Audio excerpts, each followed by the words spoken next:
Hello दोस्तों, आज के टाइम पे इंडिया में देखा जाए तो केटरिंग बिजनेस करके लोग लाखों लाख कमा रहे हैं महीने का, और हो सकता है कहीं कहीं पर तो लोग दिन का इतना कमा ले रहे हैं। वो कैसे, आपको मैं बताता हूँ। दोस्तों, आज के टाइम पे केटरिंग बिजनेस हर शादी हर फंक्शन देखा जाए तो इसका भाई साहब मांग है, और इसका इतना ज़्यादा डिमांड है कि भाई साहब कोई अकेला इंसान तो इसे पूरा नहीं कर सकता है। इसलिए भाई साहब, अगर आप भी इस बिज़नेस में जाना चाहते हो तो ये वीडियो आपके लिए बहुत ही हेल्पफुल साबित हो सकती है।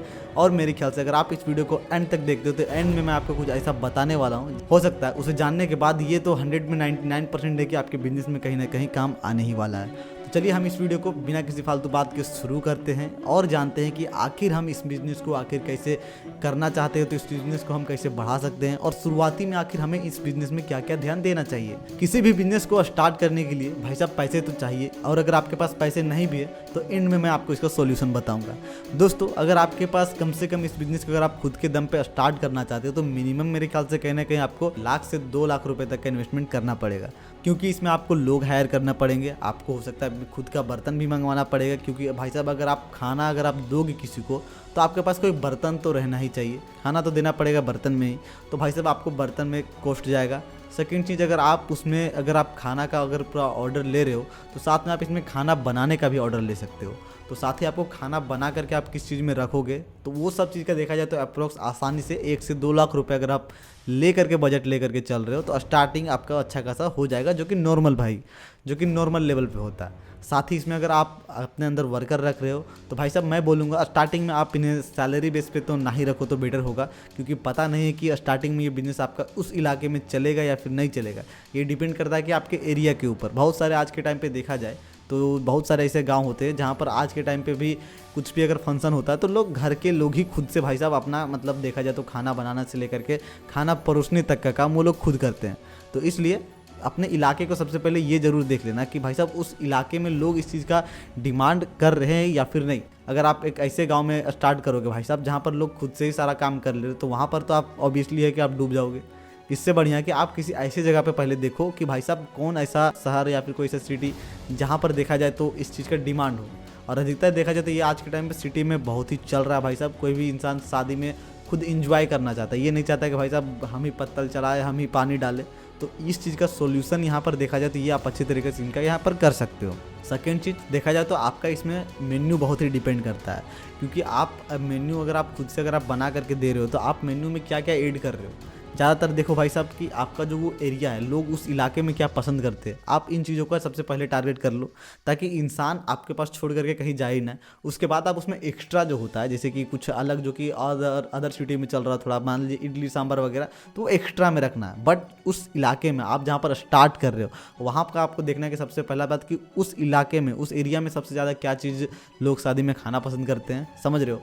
तो भाई साहब इस चीज़ को अगर आप पहले रिसर्च कर लोगे थोड़ा सा, और रिसर्च क्या करना, अगर आप उस इलाके से हो तो आपको पता होगा ही कि लोग यहाँ पर शादी में मुझे क्या सबसे ज़्यादा खिलाते हैं यार, तो उन चीज़ों को आप मेन्यू में सबसे टॉप में रखो। उसके बाद धीरे धीरे कुछ ऐसे नए नए मेन्यू भी लाओ, थोड़ा प्रीमियम फील होना चाहिए अगर कस्टमर आपको पैसा दे रहा हो तो। नंबर 3 देखा जाए तो आप जो भी वर्कर आपके अंदर जो भी काम कर रहे हैं तो उन सभी में ये चीज़ ज़रूर देखना है कि भाई साहब वो सही से कस्टमर को खाना दे रहे या फिर नहीं दे रहे। या फिर बहुत बार होता है कि लोग बहुत ही अकड़ से भाई साहब कहता है कि लेना है तो लो या फिर चले जाओ, ऐसा बहुत जगह पे होता है। और बहुत बार तो ऐसा भी होता है कि खाने के चक्कर में मतलब जो भी क्लाइंट के साइड से जो भी लोग आते हैं वो लोग आपसे लड़ाई कर देंगे, भाई साहब मुझे ज़्यादा ये चीज़ दो, मुझे ये आप अगर शादी वगैरह में जाते होगे तो आपको पता होगा कि भाई साहब खाने के चलते भी कहीं ना कहीं लड़ाई हो जाता है। कभी कभी टेबल पलट गया, कभी पर पता चला कि भाई साहब लड़के को ही मारपीट हो गया। तो उन सब चीज़ों को थोड़ा ध्यान में रखते हुए अगर आप मालिक बन रहे हो तो इन सब चीज़ों को आपको ध्यान में देना पड़ेगा कि भाई साहब आप अगर लड़के को बुलाए हो तो उसका बिहेवियर सही होना चाहिए। और सेकंड चीज़ कि उसे भाई साहब कोई हाथ नहीं लगा सकता है,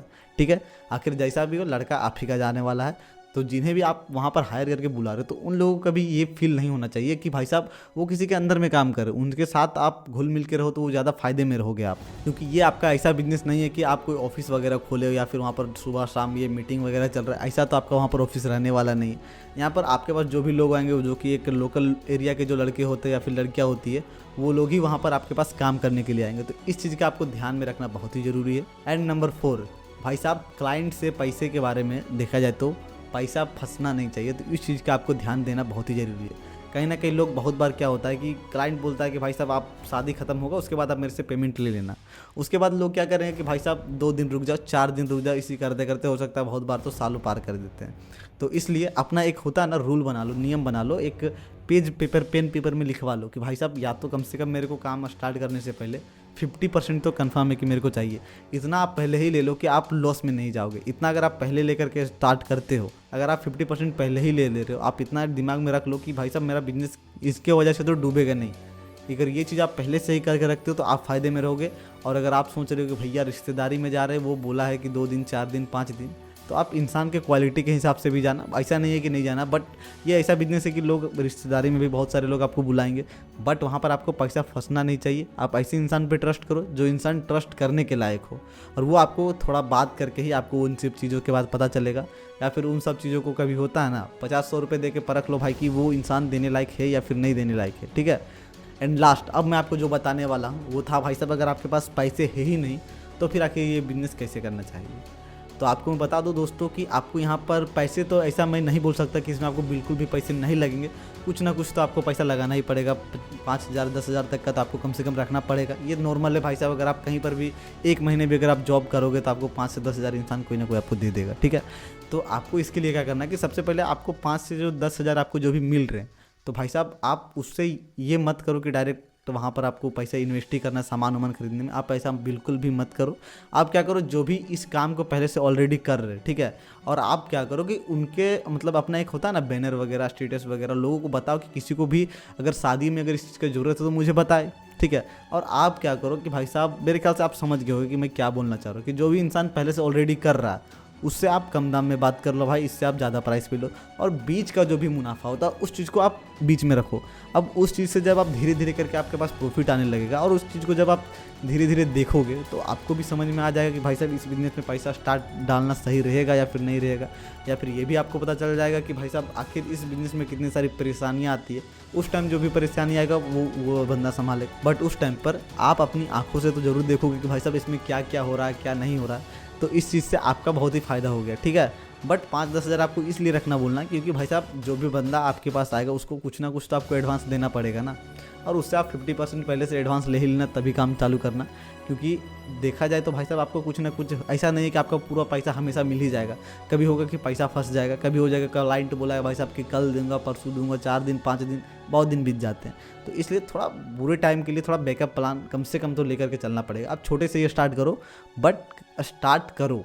अगर बिना स्टार्ट किए अगर आप स्टार्ट ही नहीं करोगे तब तो फिर भाई ये नामुमकिन है कि आप इस बिज़नेस में कभी ग्रो हो पाओगे। दोस्तों अगर आप इस वीडियो को यहाँ तक देख रहे हो और अगर आपको लगा हो कि मैंने आपको कुछ एक्चुअल जेन्युइन चीज़ें बताई है, और अगर हाँ वीडियो अच्छा लगा हो तो चैनल को सब्सक्राइब एंड वीडियो को लाइक करना मत भूलना।